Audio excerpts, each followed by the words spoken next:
Initially, I got involved in the topics that are discussed in the book when we started to organize the farmers in Ilocos.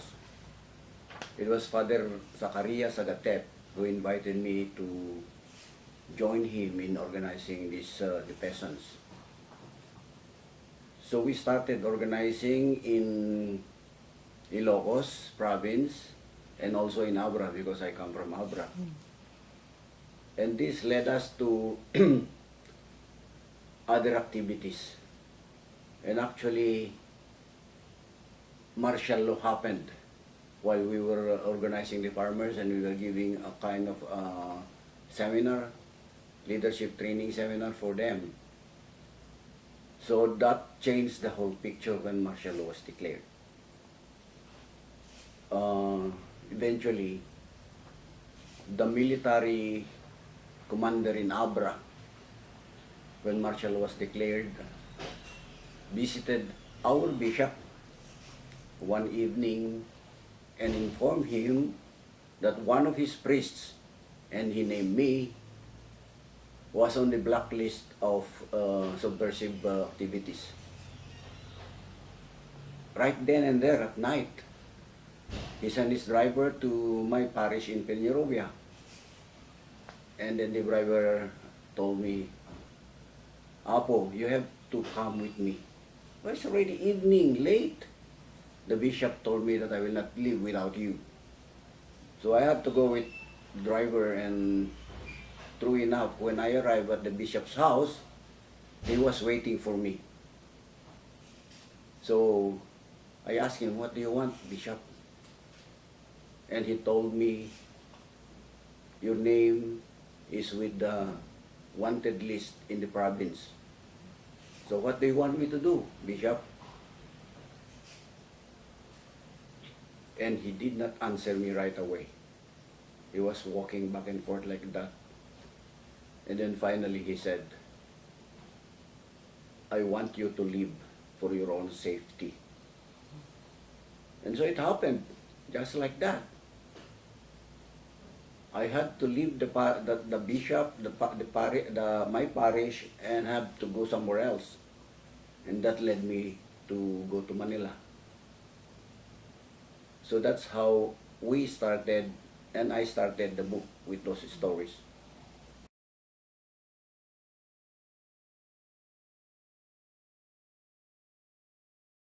For my fellow activists, they know about martial law. So that was no big deal. They know what was going on. But on the other hand, the history or what happened during martial law, during the martial law regime, there is a need to explain to those, especially those who did not experience martial law. What I'm talking about are the younger people, the millennials, or people who were born during martial law, but they were babies, so they did not have any experience at all about martial law. So this audience is also a big portion or part of why I decided to write this book.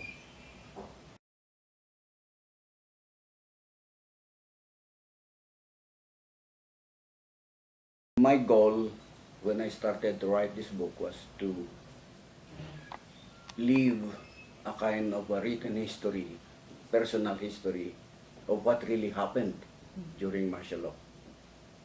So I started to write. And this led me to a lot of issues and topics concerning martial law. Of course, the number one issue here is the dictatorship of President Marcos at that time. He was the one who declared martial law. So everybody was bothered about that. Everybody was scared about martial law. What will happen now? Our organizing work will stop and stuff like that. So that is the main goal for me to write about this this part of our history. I think I did in my own small way, little way, that I was able to write my experiences, and I describe it as my journey through martial law, and the people I met during that journey became a big part of my book eventually. So I'm talking about my friends who were killed, who were martyred, who were tortured during this time.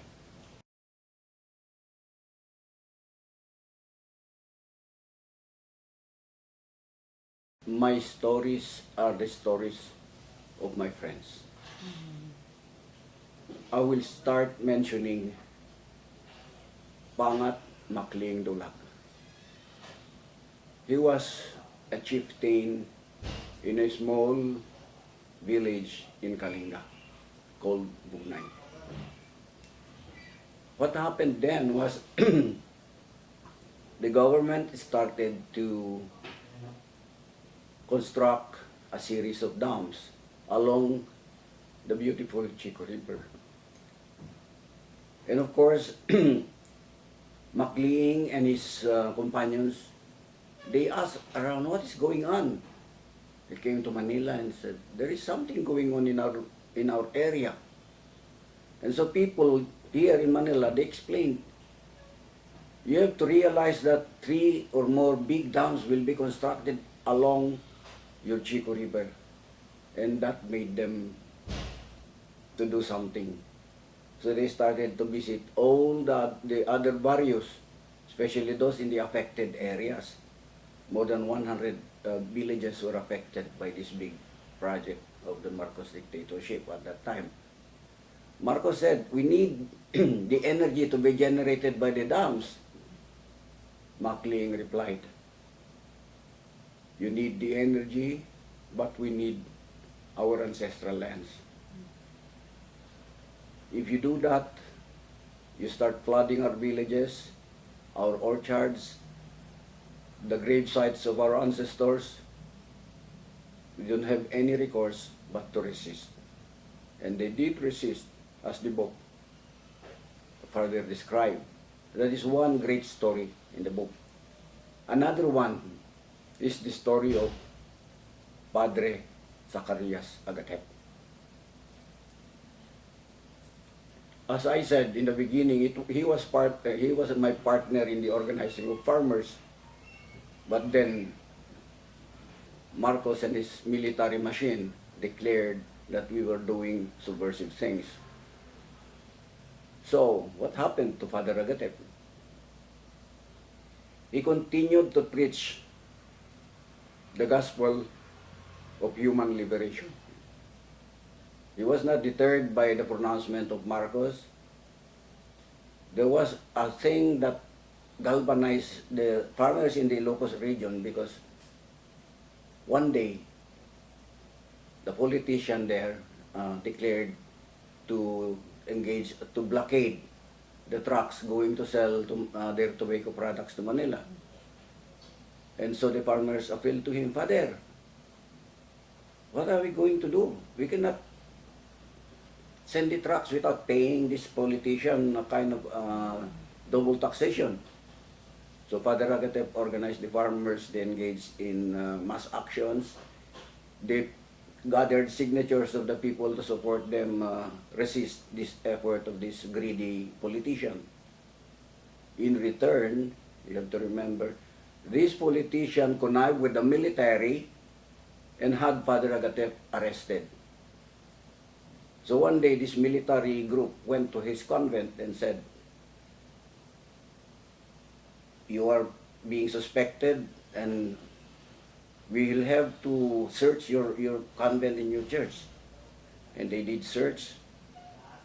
And later on, these 2 soldiers who did the search, they came back carrying a firearm found, according to them, in his room. So on that basis, the leader of this group arrested Father Agatep. So he was put in jail. But then the people started to visit him while he was in jail in Ilocos.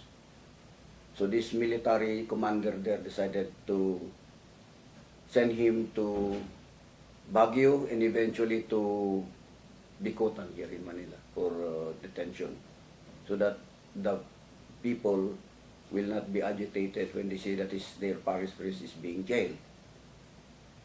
But you know, something providential happened. While he was in jail, the Holy Father, Pope John Paul II, announced his intention to visit the country. And so Marcos, the ever pragmatic guy, ordered the military.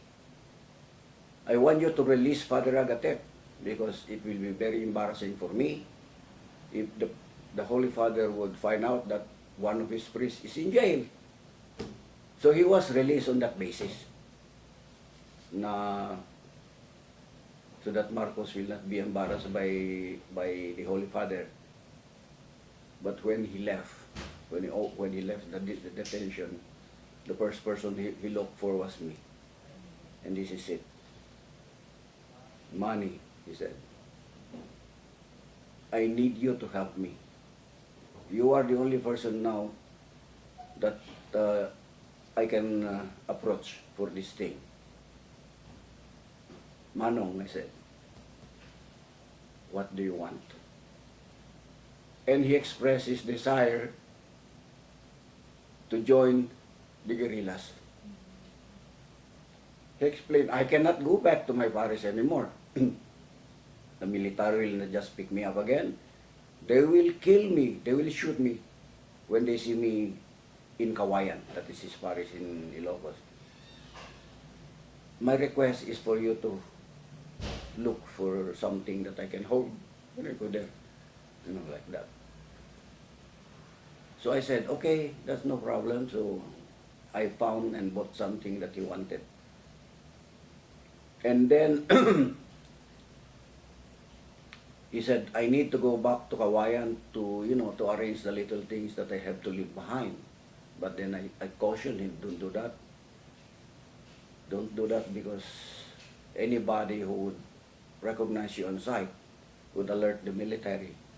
So, what do you want me to do? He said, I will write a letter to my friend, another priest there, Father Pira, and he will take care of the little things that you want to do, like selling your properties, your personal effects, and then he will give you the money.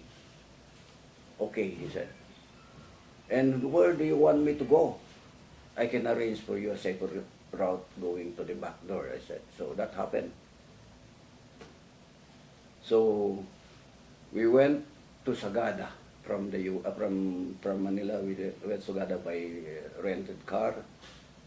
And then from Sagada, I arranged for an escort of the local militia in the mountain province to bring Father Agatep to the guerrilla zone in Ilocos. And that happened soon enough after he was released. Nobody knew that he was there, but things started to happen again.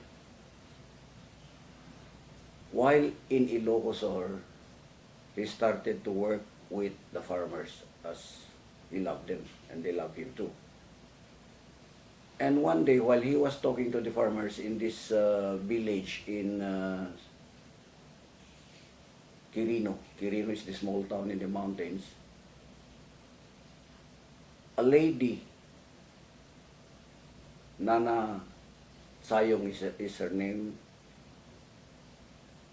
approached the kapitan of that barrio and told him, I seem to recognize one of those MPAs.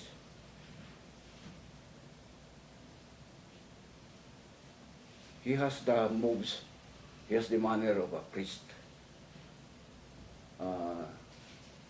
In Ilocano, she said, natanang na alumamay, titignay na. So, Tata Emilio cautioned her and the rest of the group, let us keep this to ourselves. So they wanted to protect him right away because, The information was really very sensitive. Then one day, Nana Sayong went back to Candon, the commercial town in the lowlands, and she heard two ladies or yung vendors talking to themselves between them. And she approached them. Well, I remember that you are telling me that you are telling to each other that there was a priest who was working with the farmers in Santa Cruz and Santa Lucia in Ilocos.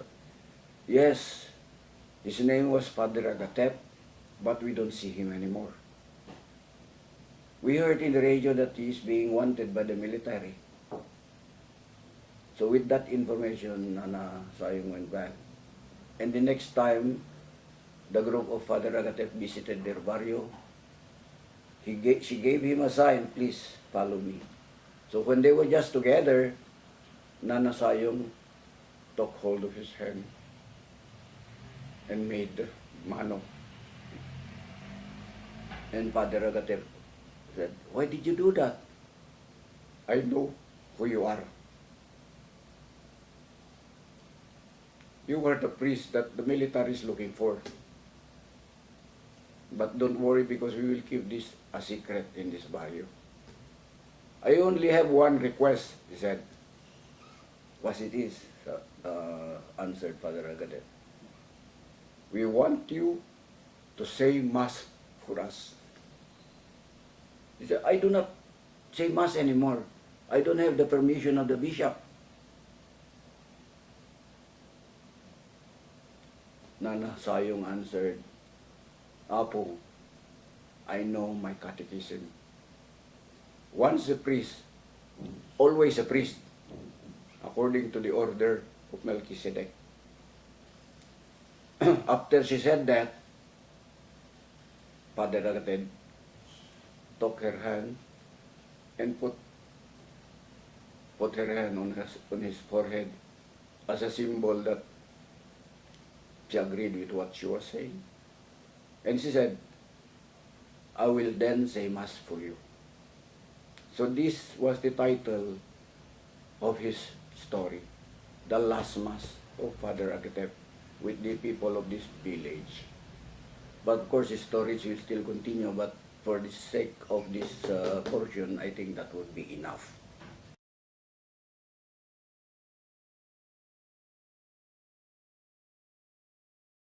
Well, activists, everything is familiar. Non-activists, then they will ask, what is UG? But then I explain in the book what UG means, you know, underground work. And then other stuff like, you know, talking about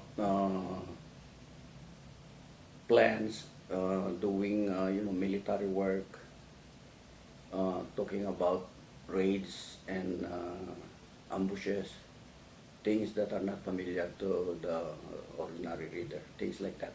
It's really part of the movement to engage the military in armed struggle, you know. The activists at that time were not just, you know, doing propaganda work, but they also joined eventually the guerrillas. Like Father Agatep, I myself had to do some work also with the guerrillas, like providing them technical and moral and material support. I did not engage in the guerrilla war myself, but I was a big part of providing them the logistics needed to operate in the guerrilla areas. So that's what I did when I was released from detention, because I was also detained, but that's also another story.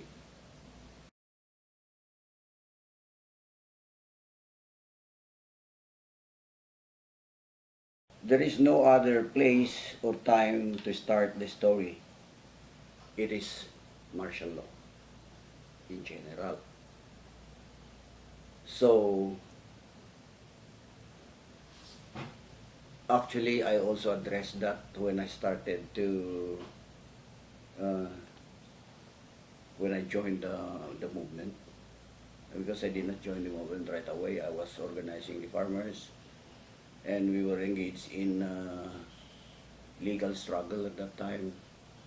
But then when I went to Manila after I was branded in Abra, I joined the National Democratic Front. So that's how I started to explore the options that we had during martial law. But the most asked question was the account and circumstances about my detention. That is the most asked question.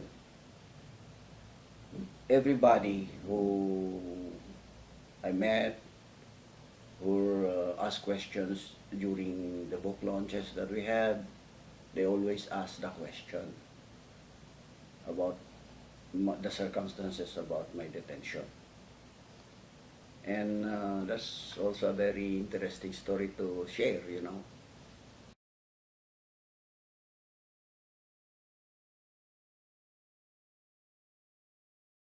On page 193 of this book, I will read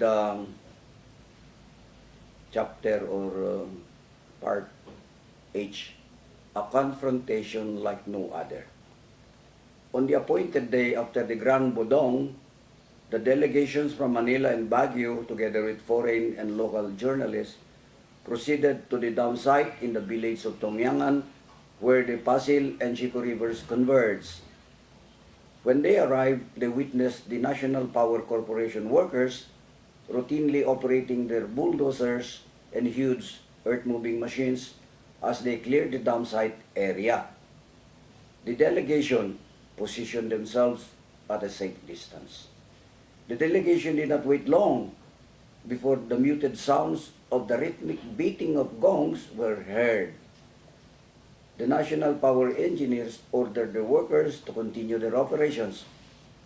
The Kalinga Braves in their colorful outfits were moving closer to the dam site. The handles of their gongs were the jawbones of their tribal enemies killed in battle. For these brave Kalinga warriors, this was another battle they had to wage to protect their land. They were warriors in battle against these giant earth-moving machines. Meanwhile, a large group of Kalinga women, fully dressed in red tapis skirts, wearing red and white striped blouses, their hairs and necks decorated with precious heirloom beads, formed 4 columns and started to do their bird dance to the accompaniment of the beating gongs. As the Kalinga women proceeded to approach the bulldozer from the north, the Igorot warriors, with their gongs beaten in crescendo, defiantly encircled the engineers like hunters entrapping their prey. With engine roaring, the bulldozer operators continued to his work, approaching the Igorot women coming from the south side. With barely about 15 meters away, the moving giant machine and the dancing Igorot women were on collision course. The spectators started to cry in alarm. Suddenly, the Igorot women stopped, went down on their knees, ripped their blouses open, and bared their breasts, with heads tilted upward to the heavens and arms outstretched, as if trying to grab a piece of the sky. They cried as one in a loud voice, "Dagami daitoy, pumanaw kayo. This is our land. Leave us alone." The operator stepped on the brakes and stopped the giant earth-moving machine with barely 5 meters to spare. After this nerve-wracking episode, a deep silence settled on the whole area. It was as if nobody dared to breathe. Slowly, with calmness and confidence, Ama Macli-ing stood up and approached the engineers and surveyors. And he spoke. "You ask us if we own the land and mock us, saying, 'Where is your title?' When we ask the meaning of your words, you answer us with taunting arrogance. Title, documents, proof of ownership, such arrogance to speak of owning the land when we instead are owned by it. How can you own that which will outlive you? Only the race owns the land because the race lives forever. And because we are willing to fight now, our children will keep this Kalinga land, and the land shall even be more sacred when nourished by our own sweat and blood. Then we who sacrifice now would make this land secure, for our spirit will stay with them and nurture the generations, guarding the fields, the villages, blessing their lives till endless time.